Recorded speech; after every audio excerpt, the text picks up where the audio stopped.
Any Bangla থেকে phone করেছি। হ্যাঁ বলেন। হ্যাঁ, আপনি কি ওই ট্রেনে ছিলেন? হ্যাঁ, ওই ট্রেনে নিয়ে যাচ্ছিলাম আমি। ওই ট্রেনের যাত্রী। ও কোথার থেকে যাচ্ছিলেন? আমরা হাওড়া থেকে চেপেছিলাম। হাওড়া থেকে দাদর সেন্ট্রাল পর্যন্ত যেতাম, মুম্বাই।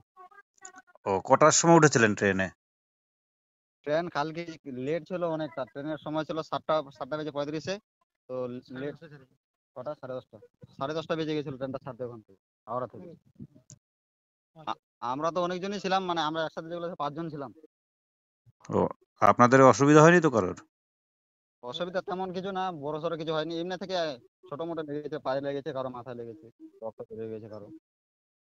চলার মতো খুবই ওইরকম অসুবিধা হয়নি।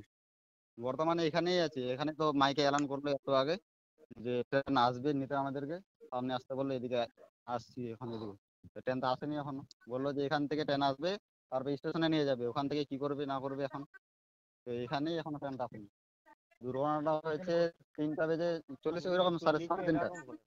না না, তেমন কোনো ক্ষয়ক্ষতি হয়নি। ওই তো বলছি মাথা ফেটে গেছে, আর কারো হাত পা ভেঙেছে নাকি বুঝতে পারছি, ওগুলো শুনতে পাচ্ছি, কিন্তু আমাদের বগিতে মাথা সেখানে দেখেছি রক্ত বেরিয়েছে ভালো।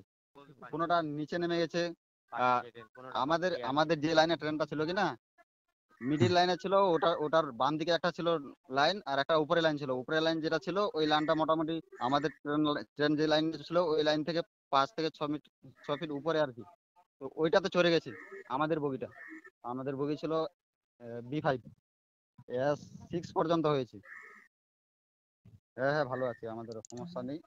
তাছাড়া যার হয়েছিল মাথা ফেটে গিয়েছিল তাদেরকে চিকিৎসা করিয়েছে, মানে ওষুধ দিয়েছে, এখানে ব্যান্ডেজ ট্যান্ডেজ করে দিয়েছে। সমস্যা নেই। আমার নাম সোহেল হোসেন। আচ্ছা, সোহেল হোসেন। আচ্ছা, আপনি হ্যাঁ, কোথার থেকে যাচ্ছিলেন? আপনার বাড়ি? আমার বাড়ি হেমতাবাদ থানায়, কাচন হ্যাঁ, নাম গ্রামটা। আচ্ছা, ধন্যবাদ।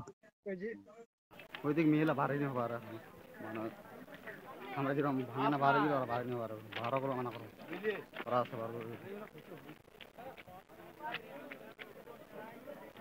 এই যে দেখো সামনে যে ওটা আছে ওটাই আমাদের।